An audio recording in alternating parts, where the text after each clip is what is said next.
2004년 11월 경북 청송교도소의 풍경입니다.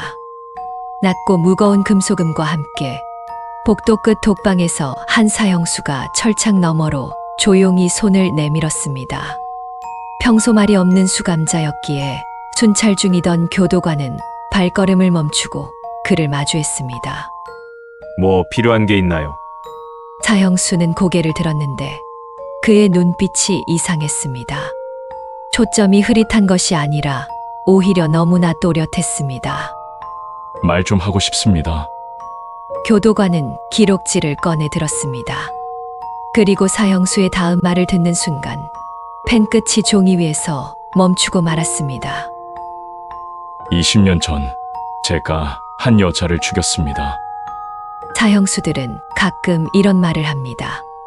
죽기 전에 뭔가 털어놓고 싶어서요. 혹은 관심받고 싶어서요. 하지만 이번엔 달랐습니다. 그의 목소리는 떨리지 않았고 눈빛은 흔들림이 없었습니다. 1984년 7월 비 오던 날, 그 여자는 파란색 블라우스를 입고 있었습니다. 교도관은 숨을 참았습니다. 그 사건을 기억하고 있었거든요. 1984년 20대 여성이 실종됐던 그 사건, 범인은 이미 잡혔습니다. 피해자의 전 남자친구가 지금도 감옥에 있어요. 그런데 눈앞의 사형수는 전혀 다른 범죄로 수감된 사람이었습니다. 교도관이 조심스럽게 물었습니다. 왜 지금 그 얘기를 하는 겁니까? 사형수는 천천히 눈을 감았습니다. 그리고 마치 오랜 짐을 내려놓는 사람처럼 평온한 얼굴로 말했습니다. 진짜 범인은 저니까요. 사건 리서치 다크헌터입니다.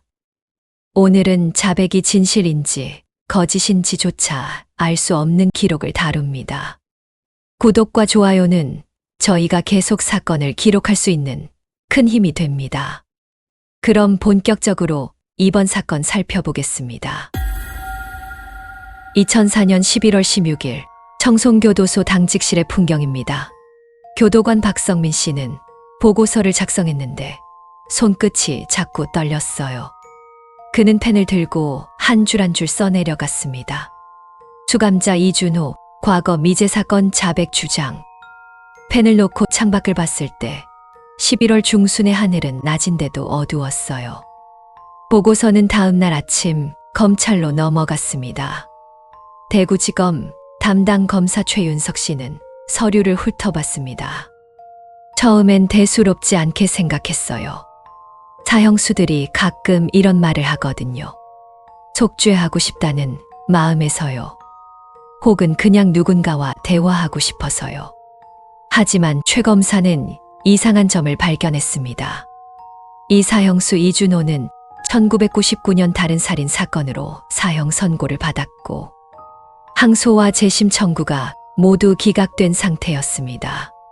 집행일만 기다리는 상황에서 새로운 범죄를 자백할 이유가 없었어요. 형량이 더 늘어나는 것도 아니고 감형 가능성도 전혀 없는데요. 최 검사는 파일을 꺼냈습니다. 1984년 7월 경북 영천군에서 일어난 20대 여성 김수진 씨 실종 사건. 8월 초 인근 야산에서 시신이 발견됐고 당시 용의자로 지목된 사람은 피해자의 전 남자친구 강태민 씨였습니다. 강 씨는 범행을 부인했지만 정황상 유력한 용의자로 체포됐고 결국 징역 15년을 선고받았습니다. 지금도 복역 중입니다. 최 검사는 전화를 들었습니다. 청송교도소죠. 이준호 면담 신청합니다. 11월 23일 오후 2시 30분 청송교도소 면담실의 풍경입니다. 작은 방이었습니다. 창문은 없고 형광등 하나가 천장에 매달려 있었어요. 탁자 하나, 의자 2개. 최 검사는 앉아서 기다렸습니다. 손목시계 초침 소리만 들렸어요. 철문이 열렸습니다. 사형수 이준호가 들어왔습니다. 40대 중반, 짧게 깎은 머리에 수염 자국이 거뭇한 얼굴. 그는 조용히 앉았고 손은 무릎 위에 가지런히 올려놓았어요. 최 검사가 먼저 물었습니다. 1984년 사건 말입니까? 이준호는 천천히 고개를 끄덕였습니다. 네. 최 검사는 기록을 넘기며 다시 물었습니다. 당신은 그때 어디 있었죠? 대구에 있었습니다. 최 검사는 조심스럽게 다음 질문을 던졌습니다. 그 사건은 영천군에서 일어났는데요. 이준호는 잠시 멈췄습니다. 그리고 창문 없는 벽을 보며 마치 그 너머 무언가를 보는 것처럼 천천히 말했습니다. 거기 갔었습니다. 일이 있어서요. 그날 비가 왔습니다. 최 검사는 숨을 고르며 기록을 확인했습니다. 1984년 7월 18일, 그날은 폭우가 내렸습니다. 일치했습니다. 피해자를 어떻게 만났습니까? 이준호는 눈을 감았습니다. 길에서요. 버스 정류장 근처였어요. 최 검사는 메모하며 이어갔습니다. 그리고요? 따라갔습니다. 산길로요. 최 검사는 손을 멈췄습니다. 피해자가 발견된 곳은 산길 입구였습니다. 어떻게 죽였습니까? 이준호는 손을 들어 자기 목을 가리켰습니다. 그의 목소리는 떨리지 않았습니다. 목을 졸랐어요. 소리를 지르지 못하게. 최 검사는 다음 질문을 준비했습니다. 하지만 이준호가 먼저 말했습니다. 신발은 한 짝이 떨어졌어요. 왼쪽이요. 최 검사의 펜이 종이 위에 멈췄습니다.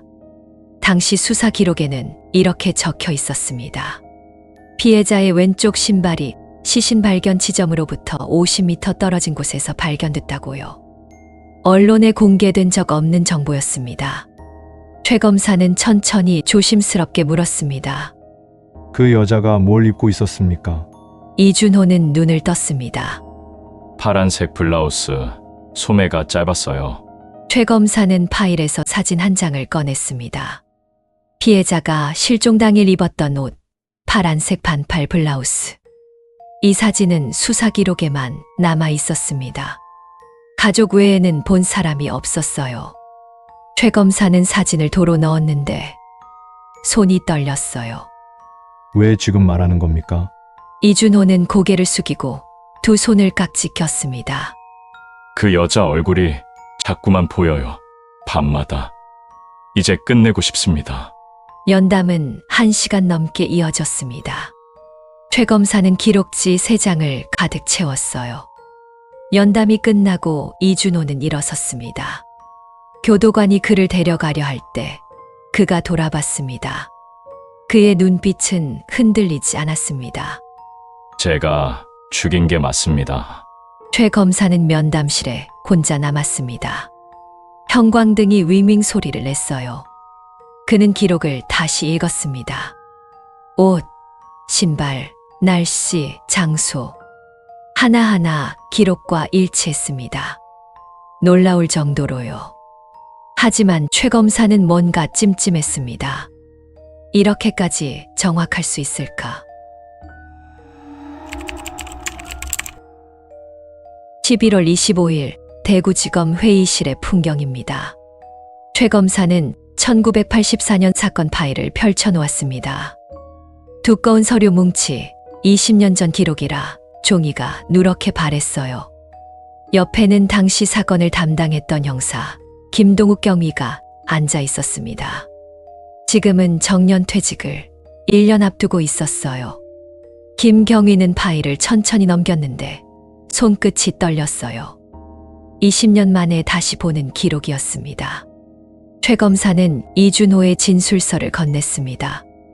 읽어보세요. 김경위는 안경을 고쳐 쓰고 진술서를 읽기 시작했습니다.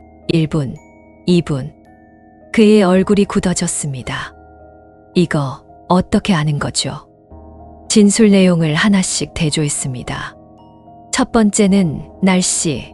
이준호는 그날 비가 왔다고 했습니다. 기상청 기록을 확인했더니 1984년 7월 18일 경북 지역에 집중호우가 내렸다고 나와 있었어요. 두 번째는 피해자의 옷. 이준호는 파란색 블라우스에 짧은 소매라고 했습니다. 가족 진술에는 파란색 반팔 블라우스 착용이라고 기록돼 있었어요. 세 번째는 신발입니다. 이준호는 왼쪽 신발이 떨어졌다고 했습니다. 현장 기록에는 피해자의 왼쪽 신발이 시신으로부터 50m 떨어진 곳에서 발견됐다고 적혀 있었어요. 이 정보는 언론에 공개되지 않았습니다. 그리고 네 번째는 장소. 이준호는 산길 입구 땅이 질척했다고 했습니다. 시신이 발견된 곳은 산길 초입이었고 당시 폭우로 진흙탕 상태였다고 기록돼 있었어요. 김경희는 진술서를 내려놓고 최 검사를 봤습니다. 이 사람 현장에 있었던 거 아닙니까? 최 검사는 천천히 고개를 끄덕였습니다. 그렇게 보입니다. 하지만 문제가 있었습니다. 1984년 당시 범인으로 지목됐던 사람, 강태민. 피해자의 전 남자친구였습니다. 강태민은 범행을 부인했지만 정황 증거가 많았어요. 피해자와 사건 당일 아침 통화, 목격자 진술로는 오후 2시경 둘이 함께 있는 걸 봤다는 증언도 있었고요. 강태민의 알리바이도 불명확했습니다. 결국 강태민은 징역 15년을 선고받았고 지금도 복역 중입니다. 최 검사는 손가락으로 책상을 두드렸습니다. 만약 이준호 말이 사실이라면 김경희가 조심스럽게 물었습니다. 강태민은 억울한 겁니까? 둘은 잠시 침묵했습니다. 최 검사는 다시 면담을 신청했습니다. 이번엔 더 구체적으로 물어야 했어요. 11월 30일 같은 면담실의 풍경입니다. 이준호는 똑같은 자세로 앉아 있었습니다. 손은 무릎 위에, 등은 곧게. 최 검사는 사진 한 장을 꺼냈습니다. 피해자 김수진의 얼굴. 이 사람 기억합니까? 이준호는 사진을 3초, 5초 동안 봤습니다. 그리고 고개를 끄덕였습니다. 기억합니다. 최 검사는 조심스럽게 다음 질문을 던졌습니다. 어떻게 만났습니까? 이준호는 눈을 감았습니다. 버스 정류장에서요. 비를 피하고 있었어요. 최 검사는 메모하며 물었습니다. 그리고요? 말을 걸었습니다. 어디 가냐고요. 최 검사는 계속 이어갔습니다. 그 여자는 뭐라고 했습니까? 이준호는 잠시 멈췄습니다. 대답 안 했어요. 그냥 걸어갔죠. 최 검사는 다음 질문을 준비했습니다. 그럼 당신은요? 따라갔습니다. 최 검사는 가장 중요한 질문을 꺼냈습니다. 왜 죽였습니까? 이준호는 눈을 떴습니다. 그의 눈빛이 흔들렸어요. 모르겠습니다. 최 검사는 펜을 들고 다시 물었습니다. 모른다는 게 무슨 뜻입니까? 이준호는 두 손을 쥐었습니다. 그냥 그렇게 됐어요. 최 검사는 펜을 내려놓았습니다. 그렇게 됐다는 말이 계속 머릿속을 맴돌았어요. 면담 후 최 검사는 김경희와 다시 만났습니다. 진술이 애매합니다. 김경희는 고개를 끄덕이며 말했습니다. 현장 묘사는 정확한데 동기는 불분명하군요. 최 검사는 파일을 넘겼습니다.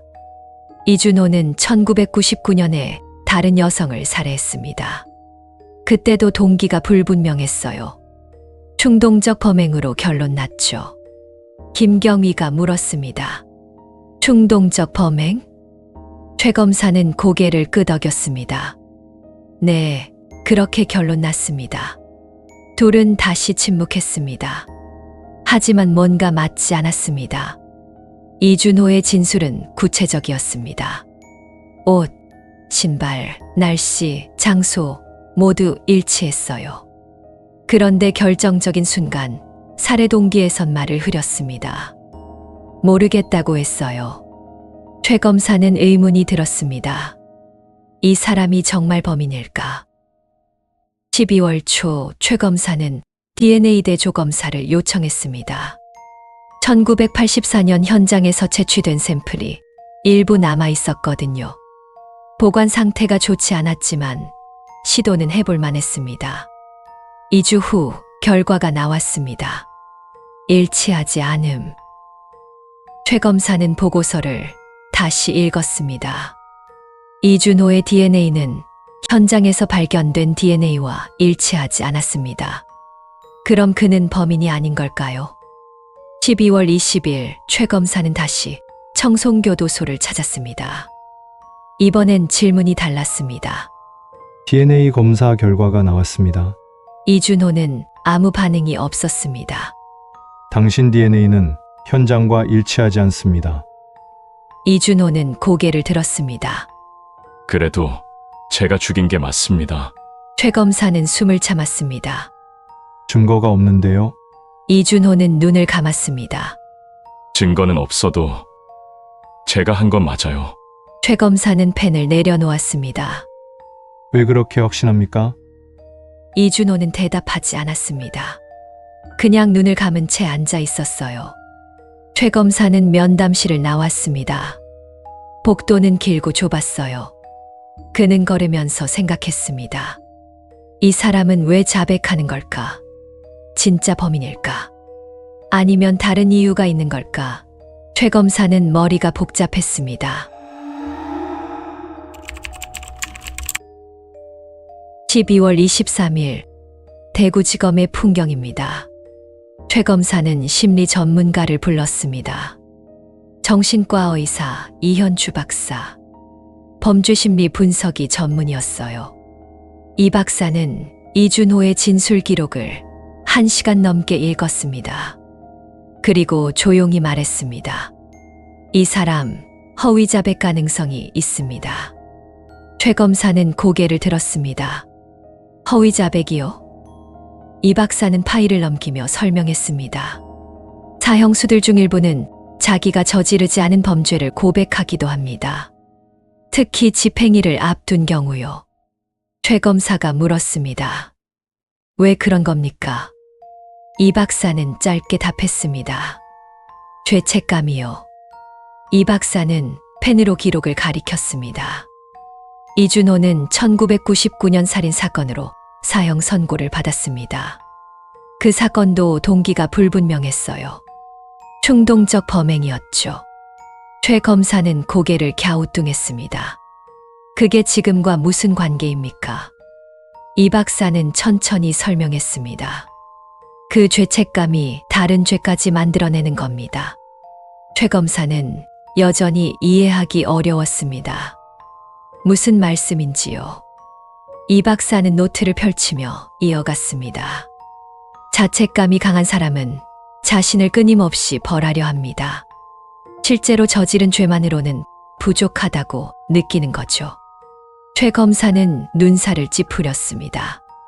그래서 없는 죄까지 자백한다는 말입니까?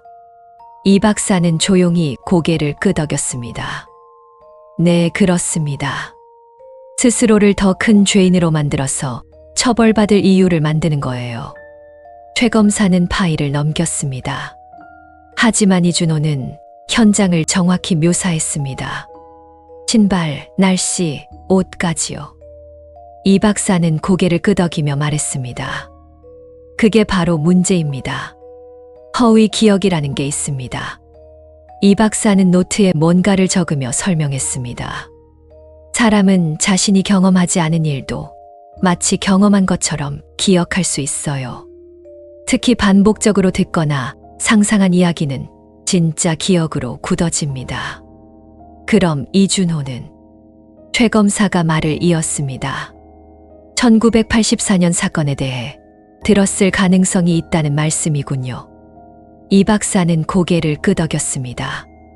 네, 뉴스나 신문에서요. 혹은 교도소 안에서 누군가에게 들었을 수도 있고요. 최 검사는 메모했습니다. 그럼 그 이야기가 자기 기억이 됐다는 겁니까? 이 박사가 답했습니다. 네. 특히 죄책감이 강한 사람은 타인의 죄를 자기 것으로 받아들이기 쉽습니다. 최 검사는 교도소 기록을 다시 뒤졌습니다. 이준호가 수감된 1999년부터 2004년까지 5년간의 기록 상담 일지를 찾았습니다. 2001년 3월 교도소 상담사와의 면담 기록, 수감자 이준호 자책감 호소, 내가 더 많은 죄를 지은 것 같다고 반복적으로 진술. 2002년 8월 또 다른 기록. 수감자 이준호. 밤마다 여자들이 보인다고 호소. 불면증 심화. 2003년 11월 마지막 기록. 수감자 이준호. 내가 죽인 사람이 더 있을 것 같다고 진술. 구체적 사건은 특정하지 못함. 최 검사는 파일을 덮었습니다. 이준호는 이미 2003년부터 존재하지 않는 죄를 찾고 있었던 겁니다. 12월 28일 최 검사는 다시 청송교도소를 찾았습니다. 이번엔 다른 질문을 했습니다. 1984년 사건에 대해 어디서 들었습니까? 이준호는 고개를 들었습니다. 안 들었어요. 제가 한 거니까요. 최 검사는 조심스럽게 물었습니다. 신문이나 뉴스에서 본 적은요? 이준호는 잠시 멈췄습니다. 기억 안 나요. 최 검사는 펜을 들었습니다. 교도소에서 누군가 그 이야기 한 적 있습니까? 이준호는 눈을 감았습니다. 그의 목소리가 흔들렸어요. 모르겠습니다. 최 검사는 가장 중요한 질문을 던졌습니다. 당신이 정말 그 여자를 죽였다면 왜 DNA가 일치하지 않습니까? 이준호는 대답하지 않았습니다. 그냥 눈을 감은 채 앉아 있었어요. 최 검사는 조용히 천천히 말했습니다. 혹시 당신이 기억하는 게 진짜 기억이 아닐 수도 있습니다. 이준호는 눈을 떴습니다. 그의 눈에 눈물이 고였어요. 아니에요. 저는 분명히 죽였어요. 그는 두 손으로 얼굴을 감쌌습니다. 제가 한 게 맞아요. 최 검사는 면담실을 나왔습니다. 복도를 걷는데 교도관 박성민이 다가왔습니다. 검사님. 이준호 그 사람 말이에요. 최 검사는 걸음을 멈췄습니다. 박성민이 조심스럽게 말했습니다. 요즘 매일 밤 악몽을 꾸는 것 같아요. 소리 지르고 땀 흘리고요. 최 검사는 돌아봤습니다. 무슨 소리를 지릅니까? 박성민은 잠시 망설였습니다. 미안해, 미안해라고요. 계속 반복해요. 2005년 1월 5일 새해가 밝았습니다. 최 검사는 1984년 사건 기록을 다시 꺼냈습니다. 이번엔 다른 관점으로 봤어요. 이준호가 알 수 없는 정보는 뭘까? 그는 체크리스트를 만들었습니다. 이준호가 맞춘 것들, 날씨, 옷, 신발, 장소. 이준호가 틀린 것들, DNA, 동기. 그리고 하나 더, 이준호가 말하지 못한 것. 피해자의 얼굴. 최 검사는 1984년 당시 신문 기사를 찾았습니다. 20대 여성 실종, 전 남자친구 용의자로 체포. 기사엔 피해자의 얼굴 사진이 없었습니다. 당시엔 피해자 신상보호 차원에서 얼굴을 공개하지 않았거든요. 대신 이렇게 적혀 있었습니다. 피해자는 파란색 블라우스를 입고 실종됐으며 인근 야산에서 시신으로 발견됐다. 최 검사는 펜을 놓았습니다. 이준호가 아는 정보들 모두 신문에 나온 내용이었습니다. 신발 위치만 빼고요. 최 검사는 김동욱 경위에게 전화했습니다. 1984년 당시 신발 위치가 어디 공개됐습니까? 김 경위는 잠시 생각하다 답했습니다. 공개 안 했습니다. 수사 기밀이었거든요. 그럼 누가 알 수 있습니까? 김 경위가 말했습니다. 수사팀이랑 현장에 있던 사람들이요. 최 검사는 메모했습니다. 현장에 있던 사람은 누구였습니까? 경찰, 감식반, 그리고 김경위가 잠시 멈췄습니다. 발견자요. 당시 산에 올라갔던 주민이었습니다. 최 검사는 1984년 목격자 진술을 찾았습니다. 발견자, 당시 40대 남성, 이름은 정혜진. 진술 내용은 이랬습니다. 산에 나무를 하러 갔다가 발견했습니다. 처음엔 옷인 줄 알았는데 가까이 가니 사람이었어요. 신발 한 짝이 좀 떨어진 곳에 있었습니다. 최 검사는 펜으로 문장을 그었습니다. 신발 한 짝이 좀 떨어진 곳에. 이 진술은 신문에 나가지 않았습니다. 하지만 마을 사람들은 알고 있었을 겁니다. 소문으로 퍼졌겠죠. 최 검사는 영천군으로 향했습니다. 1월 중순, 날씨는 춥고 건조했어요. 영천군 송림면, 20년 전 사건이 일어난 곳. 작은 마을이었습니다. 인구 200명 정도. 최 검사는 마을이장을 찾았습니다. 70대 노인이 나왔습니다. 1984년 사건 기억하십니까? 이장은 고개를 끄덕이며 답했습니다. 기억하죠. 그때 온 마을이 떠들썩했어요. 당시 소문 같은 거 많이 돌았습니까? 이장은 담배를 피우며 말했습니다. 많았죠. 신발이 어디서 발견됐다느니, 옷이 뭐였다느니. 다들 얘기했어요. 혹시 그 이야기를 다른 곳에서도 했습니까? 최 검사가 물었습니다. 다른 곳이요? 예를 들어 대구 같은 데서요. 이장은 고개를 저었습니다. 글쎄요. 마을 사람들은 대구까지 잘 안 가는데요. 최 검사는 다시 청송교도소로 돌아왔습니다. 1월 20일, 이번엔 이준호의 과거 기록을 파고들었습니다. 1984년 당시 이준호는 어디 있었을까? 교도소 기록을 뒤졌습니다. 이준호는 1999년 수감되기 전까지 대구에 살았습니다.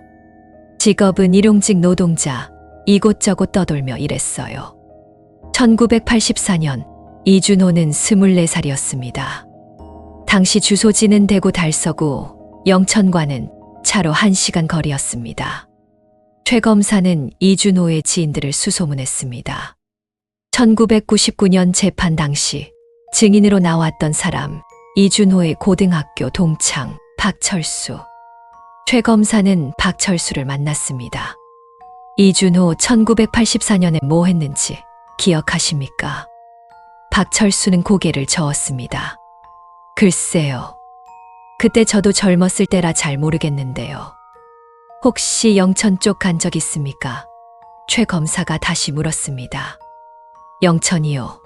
박철수는 잠시 생각했습니다. 아, 맞다. 한 번 같이 간 적 있어요. 최 검사는 펜을 들었습니다. 언제입니까? 박철수가 답했습니다. 80년대 중반쯤이요. 일하러요. 무슨 일이었습니까? 건축 일용직이요. 영천에 공사장이 있었거든요. 최 검사는 숨을 참았습니다. 그게 정확히 언제였습니까? 박철수는 고개를 저었습니다. 정확히는 모르겠어요. 한 20년도 더 된 일인데요. 최 검사는 다시 영천군청을 찾았습니다. 1984년 건축 허가 기록. 7월에서 8월 사이 영천군에 건축 공사가 2건 있었습니다. 하나는 마을회관, 하나는 농협창고. 최 검사는 당시 공사 업체를 확인했습니다. 대구의 한 중소건설사. 그 회사는 이미 폐업했습니다. 1월 25일 최 검사는 다시 이준호를 만났습니다. 1984년 영천에 간 적 있습니까? 이준호는 고개를 끄덕였습니다. 있어요. 최 검사는 조심스럽게 물었습니다.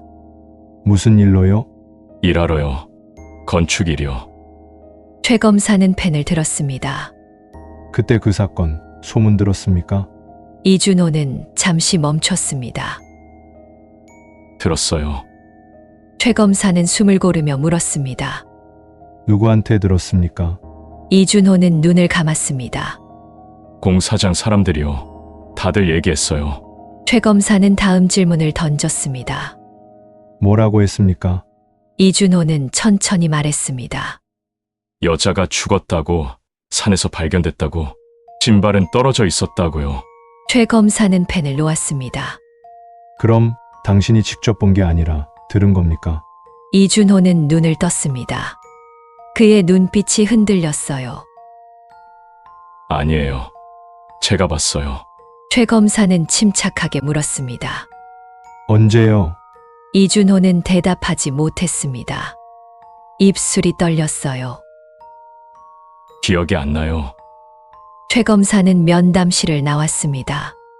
복도를 걸으며 생각했습니다. 이준호는 정말 범인일까? 아니면 타인의 이야기를 자기 기억으로 만든 걸까? 진실은 여전히 보이지 않았습니다. 2005년 2월 최 검사는 최종 보고서를 작성하기 시작했습니다. 사형수 이준호, 자백진의 검토 결과 결론부터 써내려갔습니다. 이준호의 자백은 진범일 가능성이 낮음. 근거는 이랬습니다. 첫째, DNA 불일치. 둘째, 구체적 동기 부재. 셋째, 허위 기억 가능성. 하지만 완전히 배제할 수도 없었습니다. 이준호가 아는 정보들, 일부는 언론에 공개되지 않은 것들이었거든요. 최 검사는 펜을 들고 망설였습니다. 2월 15일 최 검사는 1984년 사건 담당 검사를 찾았습니다. 당시 수사를 이끌었던 사람, 지금은 퇴직해서 서울에 살고 있었어요. 70대 노인이 나왔습니다. 이름은 한석진. 1984년 영천 사건 기억하십니까? 한석진은 천천히 고개를 끄덕였습니다. 기억합니다. 제 첫 살인 사건이었거든요. 당시 강태민을 범인으로 확신하셨습니까? 최 검사가 물었습니다. 한석진은 잠시 멈췄습니다. 확신했습니다. 하지만 그의 목소리는 확신에 차 있지 않았어요. 정황상 그 사람밖에 없었어요. 피해자와 마지막으로 함께 있었고 알리바이도 불명확했고요. 하지만 강태민은 끝까지 부인했습니다. 최 검사가 말했습니다. 한석진은 고개를 숙였습니다. 네. 그래서 저도 가끔 생각합니다. 혹시 잘못된 건 아닐까 하고요. 최 검사는 이준호의 진술서를 건넸습니다. 읽어보시겠습니까? 한석진은 안경을 쓰고 진술서를 천천히 읽었습니다. 다 읽고 나서 그는 진술서를 내려놓았습니다. 이 사람 현장에 있었던 것 같습니다. 어떻게 아십니까? 최 검사가 물었습니다. 한석진이 답했습니다. 신발 위치요. 그건 수사 기록에만 있던 정보입니다. 최 검사는 고개를 끄덕였습니다. 하지만 소문으로 퍼졌을 가능성도 있습니다. 한석진은 창밖을 봤습니다. 그렇다면 그는 말을 잊지 못했습니다. 20년 동안 억울한 사람을 가뒀던 건가요? 2월 20일 최 검사는 강태민 면담을 신청했습니다. 강태민, 지금은 50대 중반, 15년형을 선고받고 10년째 복역 중이었습니다. 곧 출소 예정이었어요. 면담실에 강태민이 들어왔습니다. 야윈 얼굴, 백발이 섞인 머리. 그는 조용히 앉았습니다. 최 검사는 조심스럽게 물었습니다. 1984년 사건, 정말 당신이 한 게 아닙니까? 강태민은 고개를 들었습니다. 그의 목소리는 차분했어요. 하지만 눈빛은 지쳐 있었습니다. 저는 안 했습니다. 20년 동안 같은 말만 했습니다. 하지만 아무도 안 믿더군요. 최 검사는 파일을 꺼냈습니다. 다른 사람이 자백했습니다. 강태민은 눈을 크게 떴습니다. 누구입니까? 최 검사가 답했습니다. 사형수입니다. 현재 청송교도소에 있습니다. 강태민은 두 손을 쥐었습니다. 그럼 저는 그는 말을 잊지 못했습니다. 눈에 눈물이 고였어요. 최 검사는 조용히 말했습니다. 아직 확정된 건 아닙니다. DNA도 일치하지 않고 증거도 불충분합니다. 강태민은 고개를 숙였습니다. 그래도 누군가는 제 말을 믿어주는 거네요. 그는 두 손으로 얼굴을 감쌌습니다. 최 검사는 면담실을 나왔습니다. 복도를 걷는데 가슴이 답답했어요. 만약 이준호가 진범이라면 강태민은 20년을 억울하게 갇혀 있던 겁니다. 하지만 이준호가 거짓을 말하고 있다면 강태민은 여전히 범인인 겁니다. 어느 쪽이 진실일까요? 2월 28일 최 검사는 최종 면담을 위해 청송교도소를 찾았습니다. 마지막으로 이준호에게 물어야 할 게 있었어요. 면담실. 이준호는 여전히 같은 자세로 앉아 있었습니다. 최 검사는 조용히 물었습니다. 당신이 진짜 범인이라는 걸 증명할 수 있습니까? 이준호는 고개를 들었습니다. 어떻게요? 최 검사가 말했습니다. 현장에만 있는 뭔가를 말해주세요. 아무도 모르는 걸로요. 이준호는 눈을 감았습니다. 한참을 그렇게 있었어요. 그리고 천천히 말했습니다. 생각이 안 나요. 최 검사는 다시 물었습니다. 왜 안 납니까? 이준호는 눈을 떴습니다. 그의 눈에 눈물이 고였어요. 모르겠어요. 분명히 제가 한 건데. 그는 두 손으로 머리를 감쌌습니다. 왜 기억이 안 나는 거죠? 최 검사는 펜을 내려놓았습니다. 당신이 기억하는 게 진짜가 아닐 수도 있습니다. 이준호는 고개를 저었습니다. 아니에요. 저는 분명히 그는 말을 잇지 못했습니다. 목이 메었어요. 최 검사는 조용히 가장 중요한 질문을 던졌습니다. 왜 자백했습니까? 진짜 이유가 뭡니까? 이준호는 한참을 침묵했습니다. 그리고 떨리는 목소리로 말했습니다. 용서받고 싶었어요.